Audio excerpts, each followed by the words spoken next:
Assalamualaikum warahmatullahi wabarakatuh, sahabat Alfat seantero jagat dimanapun berada. Bismillah, alhamdulillah, Allahumma salli ala Sayyidina Muhammad wa ala ali Sayyidina Muhammad. Pemakzulan kian santer, semakin ke sini semakin santer tentang berita pemakzulan.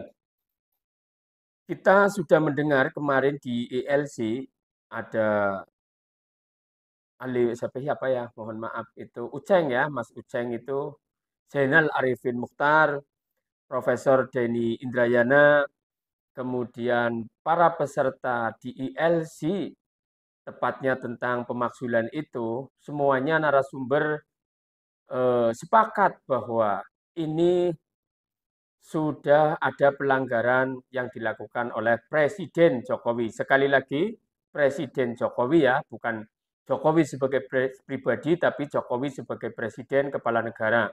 Kecuali Nusron Wahid yang tidak setuju ya. Karena memang kita tahu bahwa Nusron Wahid berada di koalisinya yang di-endorse oleh Joko Widodo, di mana di situ ada Prabowo dan anaknya Gibran Raka Buming Raka.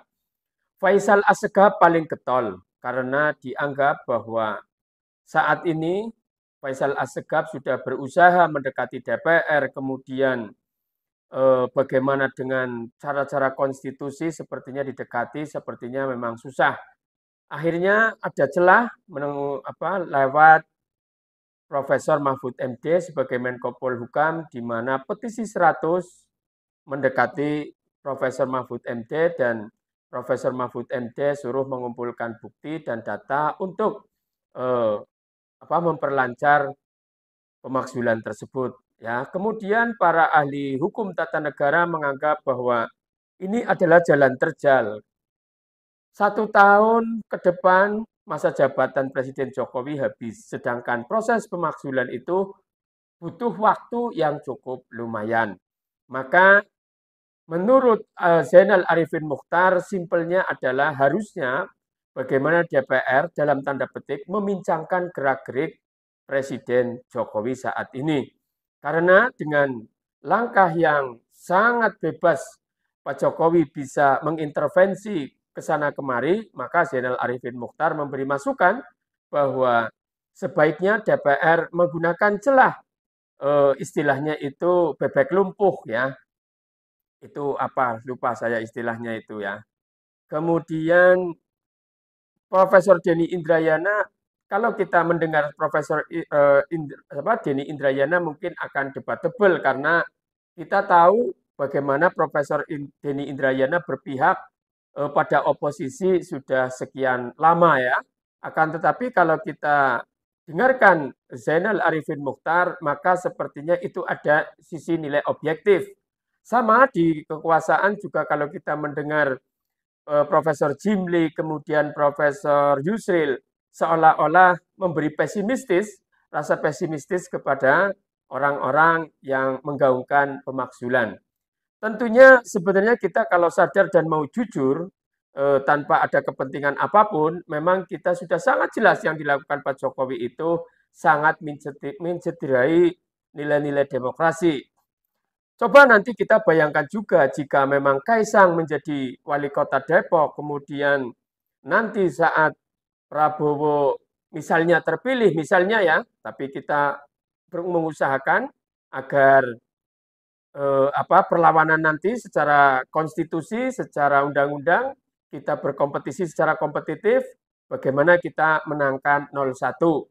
Ya, dan saat ini pun 01 dan 03 sepertinya sudah mau mendekat, dan sepertinya nanti di putaran kedua siapapun yang yang melaju ke putaran kedua nanti 1 dan 3 sepertinya akan bergabung melawan 02. Ini adalah perlawanan secara konstitusi. Mari kita coba perhatikan. Coba nanti jikalau memang Prabowo jadi, kemudian Prabowo usianya sudah uzur ya, saat ini sekitar 72, jika nanti jadi 77, sepertinya nanti ada karpet merah buat Gibran yang saat ini menjadi cawapres. Kalau seandainya Prabowo jadi, maka Gibran mungkin akan 2029 akan maju menjadi capres, kemudian sampai 2 periode 2039, mungkin nanti wali kota Depok jika memang Kaisang jadi terpilih menjadi wali kota Depok, kemudian undang-undang tentang privilege kepada provinsi DKI yang mana akan ditunjuk langsung oleh presiden gubernurnya, maka ini akan menambah kegusaran kita. Mungkin nanti akhirnya Kaisang akan dijadikan, mungkin Kaisang nanti akan dijadikan gubernur DKI dengan ditunjuk presiden. Bagaimana nanti Pak Jokowi, ini mengandai-andai ya, Pak Jokowi menagih kepada Prabowo karena Pak Jokowi sudah all out mendukung Prabowo di Pilpres ini, maka tagihan-tagihan itu mungkin akan terjadi pula. Bagaimana Kaisang dijadikan gubernur DKI, kemudian nanti Gibran akan menjadi presiden 2029 sampai 2039, kemudian nanti gantian Kaisang, mungkin gantian John Etes, ya Jan Etes mungkin ya cucu Jokowi. Ini adalah mengandai-andai karena dari awal sudah cawe-cawenya terlalu dalam dan cawe-cawenya itu sudah dijelaskan oleh Profesor Denny Indrayana dan siapa?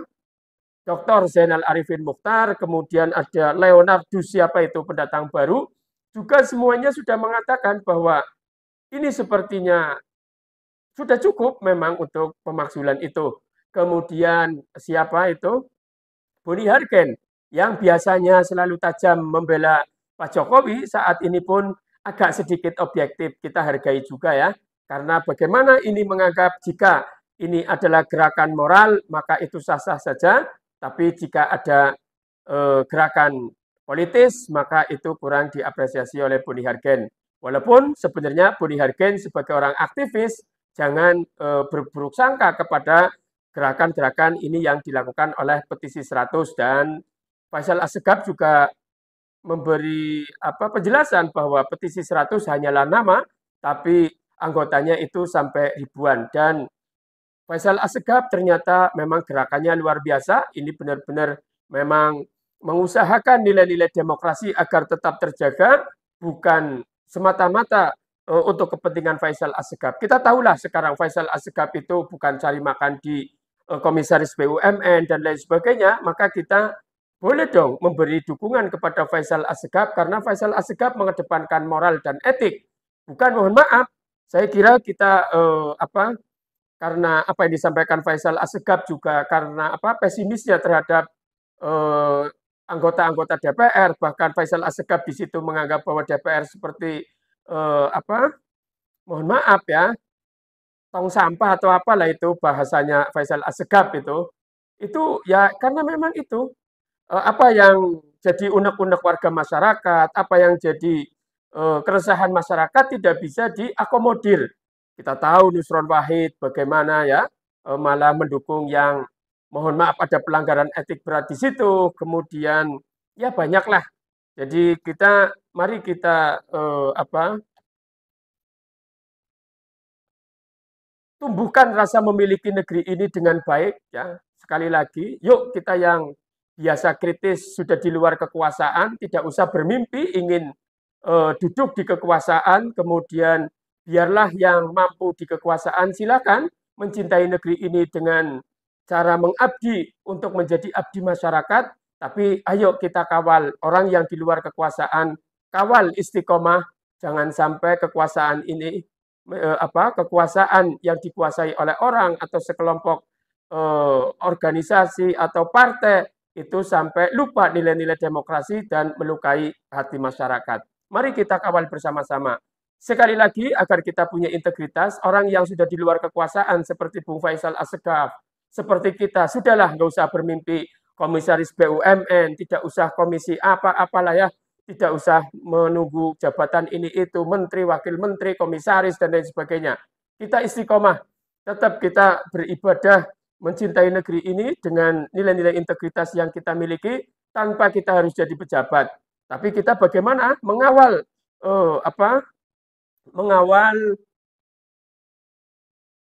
pengelolaan negeri ini. Karena kita kemarin juga sangat kecewa dengan apa yang disampaikan oleh Bahlil, bahwasanya kita dianggap karena belum merasakan enaknya kekuasaan.